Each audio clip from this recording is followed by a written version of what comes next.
अगर उनको मंत्री नहीं बनाया जाता तो जाहिर तौर पे जिस तरीके से उन्होंने अखिलेश का साथ छोड़ा था, उसमें कोई दो राय नहीं है कि वो एनडीए का भी साथ छोड़ते हुए, बीजेपी का भी साथ छोड़ते हुए नजर आ रहा है कि अनुप्रिया पटेल एनडीए के साथ ही हैं, बीजेपी के साथ ही रहकर वह लोकसभा चुनाव लड़ेंगी। यहाँ पर मंत्री पद की जो चाह रही थी, कहीं ना कहीं वो चाह तो पूरी होती हुई नजर नहीं आई, लेकिन आने वाले समय में लोकसभा सीटों को लेकर जरूर यहाँ पर बात बढ़ती हुई अनुप्रिया पटेल कहीं ना कहीं सीट शेयरिंग को लेकर बात अपनी और भी रखती हुई नजर आएंगी। अगर बात यहाँ पर योगी मंत्रिमंडल में नहीं बनती है तो सबसे अहम यहाँ पर लोकसभा चुनाव है, वहां तो उनकी बात बनती हुई नजर आई। उनकी ये कोशिश सहयोगियों को साथ लेकर भी चलना होगा और कहीं ना कहीं ये जो सीटें हैं मुख्य रूप से पल्लवी पटेल और उनकी माता को मिलने वाली, इन दोनों ही सीटों पर अखिलेश यादव अपनी सहमति।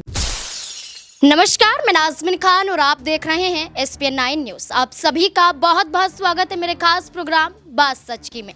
लोकसभा चुनाव से पहले उत्तर प्रदेश में योगी कैबिनेट का विस्तार हो गया है। योगी कैबिनेट में 4 मंत्रियों ने शपथ ली है, जिसमें से भारतीय जनता पार्टी के 2 विधायकों ने मंत्री पद की शपथ ली है, जिसमें से दारा सिंह चौहान का नाम देखा जा रहा है और सुनील शर्मा का नाम है। वहीं सुभाषपा प्रमुख OP राजभर ने भी मंत्री पद की शपथ ले ली है। इसके साथ अनिल कुमार, जो RLD प्रमुख जयंत चौधरी के कोटे से आते हैं, उन्होंने भी शपथ ले ली है। लेकिन देखा जा रहा है कि योगी आदित्यनाथ ने एक पड़ाव तो पार कर लिया, लेकिन कैबिनेट विस्तार के बाद ही वो फंसते हुए नजर आ रहे हैं। उत्तर प्रदेश में भारतीय जनता पार्टी जिन प्रत्याशियों को मैदान में उतार रही थी, उससे पहले कैबिनेट का विस्तार करना बहुत जरूरी हो गया था ताकि नाराजगी दूर की जा सके। लेकिन कैबिनेट के विस्तार के साथ ही नाराजगी तो और भी ज्यादा बढ़ गई है। नाराजगी तो इस कदर देखी जा रही है कि जयंत चौधरी को वादा किया गया था कि 2 विधायकों को मंत्री बनाया जाएगा, लेकिन एक ही विधायक को मंत्री बनाया जाता है, जिसका नाम अनिल कुमार है।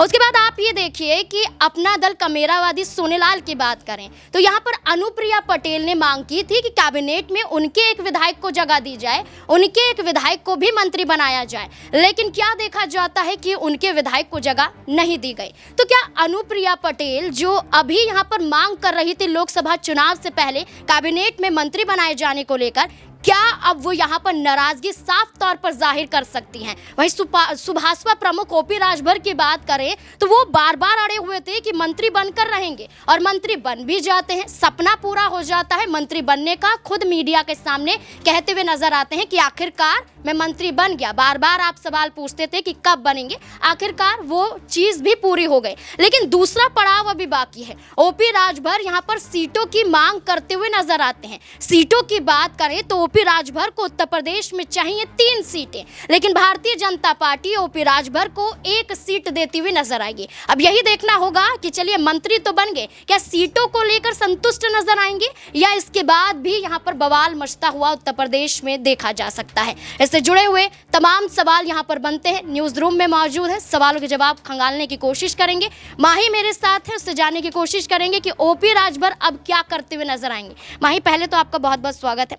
माही, OP राजभर मंत्री बन जाते हैं, सपना पूरा हुआ उनका, क्योंकि मंत्री बनने की बात पर अड़े हुए थे। लेकिन दूसरी बात है लोकसभा सीटों को लेकर, क्योंकि OP राजभर 3 सीटों की मांग उत्तर प्रदेश में कर रहे हैं, लेकिन भारतीय जनता पार्टी 1 सीट पर अड़ी हुई है। क्या होगा? क्या यहाँ पर मान जाएंगे OP राजभर या नाराजगी अभी भी जारी रहेगी?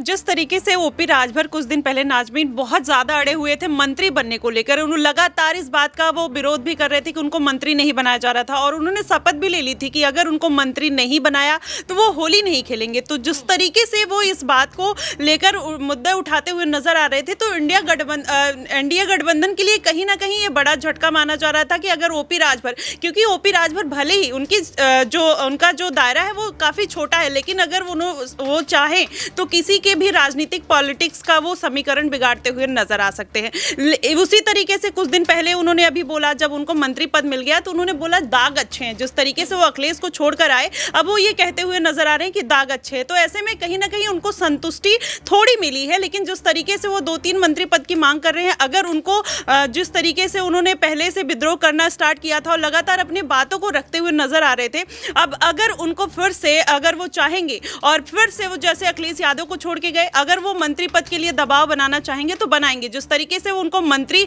बनने की लालसा थी और वो बन गए, अब इस तरीके से हो सकता है आने वाले समय में वो और दबाव बनाते हुए नजर आए। दबाव तो वो मुख्यमंत्री बनने का भी बना रहे थे, सलेमपुर गए थे, वहां से ऐलान करते हैं कि मैं मुख्यमंत्री बनना चाहता हूं। तो क्या यहाँ पर दिखाने की कोशिश कर रहे हैं? जी बिल्कुल, उनके जो बगावती सुर है वो कहीं ना कहीं पहले से ही नजर आ रहे थे। उन्होंने बिल्कुल ये बोला था कि अगर पूर्वांचल वो राज्य बनाएंगे और उसके बाद वो खुद वहाँ के मुख्यमंत्री बनेंगे। ऐसे में वो लगता है कि उनको मुख्यमंत्री बनने की लालसा नजर आ रही है। जिस तरीके से वो लगातार बीजेपी के ऊपर हमलावर है और वो उस तरीके से वो मंत्री बनने की उनकी लालसा कहीं ना कहीं प्रकट होती हुई नजर आ रही थी। ऐसे में अगर उनको मंत्री नहीं बनाया जाता तो जाहिर तौर पे जिस तरीके से उन्होंने अखिलेश का साथ छोड़ा था, उसमें कोई दो राय नहीं है कि वो एनडीए का भी साथ छोड़ते हुए या बीजेपी का भी साथ छोड़ते हुए नजर आते। जी बिल्कुल, यहाँ पर नीतीश कुमार के बाद यहाँ पर ओपी राजभर को ही कहा जाता है कि वो पाला पलटते हुए नजर आते हैं, यानी कि पलटू राम है। अब ओपी राजभर को मंत्री बना दिया गया है, सीटों को लेकर पेच फंसता हुआ नजर आएगा।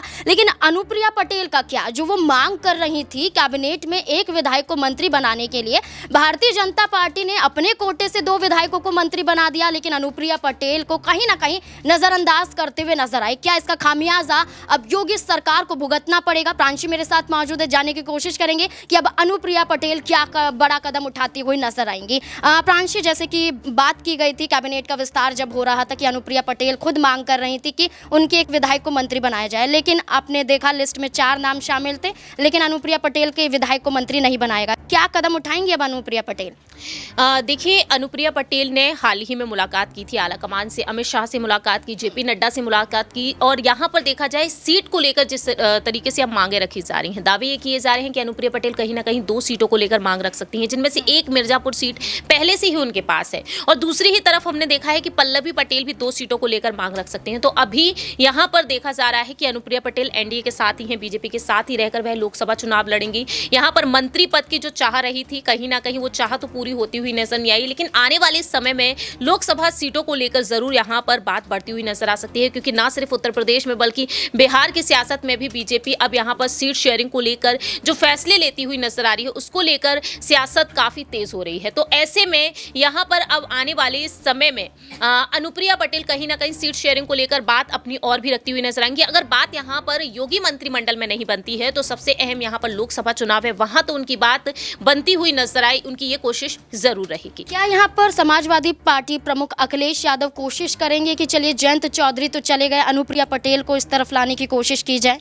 देखिए, फिलहाल तो इसके कोई आसार नहीं है। पल्लवी पटेल ऑलरेडी उनके पास हैं, और ऐसे में देखा जाए पल्लवी पटेल यहाँ पर देखा जाए तो आने वाले समय में यहाँ पर मिर्जापुर से जरूर उनके देखा जाए तो उनके ऑपोजिशन पार्टी के तौर पर वह उतरती हुई नजर आएंगी, क्योंकि पल्लवी को लेकर ये बातें कही गई थी कि कहीं ना कहीं 2 सीटों की वह मांग रख सकती हैं। अपने एक इंटरव्यू में भी उन्होंने साफ कर दिया था, जब उनसे पूछा गया था कि क्या अपनी बहन अनुप्रिया पटेल के सामने वह उतरना चाहेंगी, तो वह कहती हैं कि अगर पार्टी के कार्यकर्ता चाहेंगे तो क्यों नहीं, मिर्जापुर सीट पर वह उतरना चाहेंगी अगर उनकी पार्टी के कार्यकर्ता चाहेंगे। और जिस तरीके से अब उन्होंने पैदल यात्रा निकाली है, इस पैदल यात्रा में भी यही देखा गया है कि मिर्जापुर का उन्होंने दौरा करती हुई नजर आई है, और इसके अलावा भी अन्य क्षेत्रों का दौरा करती हुई भी नजर आई है। तो इससे साफ जाहिर है कि अनुप्रिया पटेल तो इस खेमे की तरफ नहीं आएंगी, लेकिन पल्लवी पटेल को जरूर यहाँ पर अनुप्रिया पटेल के सामने उतारा जाएगा, जैसे कि उनकी मां कृष्णा पटेल को भी पूरी तरीके से यहाँ पर आगे करने की कोशिश की जा रही है।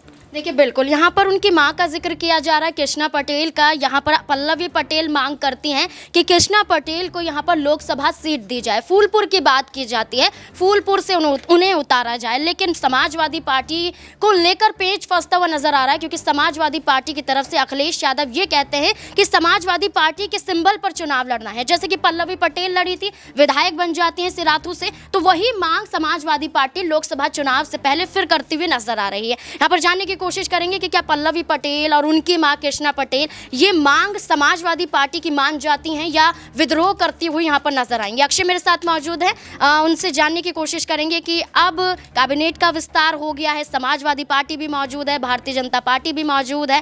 क्या समाजवादी पार्टी को लेकर जो दावे किए जा रहे थे कि टूटने की कगार पर पहुंच रहे, तो क्या पल्लवी पटेल जो मांग रख रही कि उनकी मां को भी फूलपुर की लोकसभा सीट दी जाए, क्या समाजवादी पार्टी देंगी? क्योंकि वो बात करें कि सिंबल समाजवादी पार्टी का होना चाहिए, तो क्या पल्लवी पटेल की मां ये बात मानती हुई नजर आ सकती हैं? देखिए नाज़मीन, सीट शेयरिंग सबसे पहले जब गठबंधन में बात आती है तो एक बेहद ही एक जाल की तरह एक ऐसी चीज़ है राजनीति में जो कहीं ना कहीं गठबंधन में दरार जैसी स्थिति उत्पन्न कर देता है।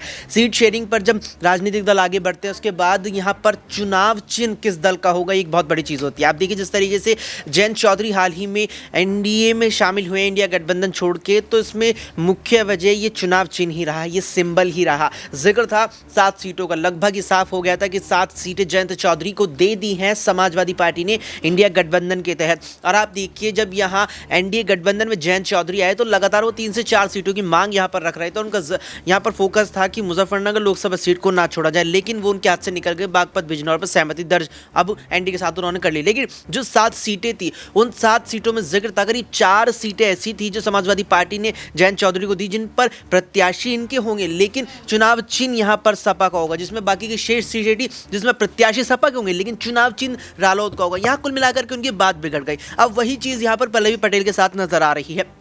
मुख्य रूप से 2 लोकसभा सीटों की वे भी मांग रखती नजर आ रही है, एक खुद के लिए और अगर एक अपनी माता के लिए यहाँ पर मांग रखती नजर आ रही है। अब देखिए जिस तरीके से 63 सीटें वर्तमान में जयंत अखिलेश यादव के पास है, समाजवादी पार्टी के पास है, अब इसी में से उन्हें सारी यहाँ पर काट छाट करनी है। यहाँ पर उन्हें नगीना लोकसभा सीट भी कहीं ना कहीं देनी होगी चंद्रशेखर आज़ाद को, अगर वो साथ आते। अब वो कहाँ से जाएगी? वो सपा के कोटे से जाएगी। पल्लवी को सीट देंगे वो उनके अपने कोटे से जाएगी, साथ ही साथ वो यहाँ पर उनकी माता को सीट देते हैं वो भी उनके अपने कोटे से जाएगी। अगर देखा जाए तो निश्चित तौर पर इस चीज से, इस कदम से अखिलेश यादव को बिल्कुल भी पीछे नहीं हटना चाहिए, क्योंकि वर्तमान में भी यूपी लोकसभा में, उत्तर प्रदेश की लोकसभा में कोई खासा अच्छा प्रतिनिधित्व अखिलेश यादव की समाजवादी पार्टी का नहीं है। मेरे ख्याल में 3 से 4 यहाँ पर सांसद है। उपचुनाव बीते साल 1.5 से 2 साल में जिन सीटों पर हुए वो भी उन्होंने सीटें गंवा दी यहाँ पर। तो वर्तमान में कोई इतना मजबूत लोकसभा में स्तर नहीं है अखिलेश यादव का कि वे 63 सीटें उनके खाते में आई हैं तो सभी के सभी पर चुनाव लड़ेंगे, एक एक सीट पर इस तरीके से अपने सहयोगियों को पीछे करते चलेंगे। उन्हें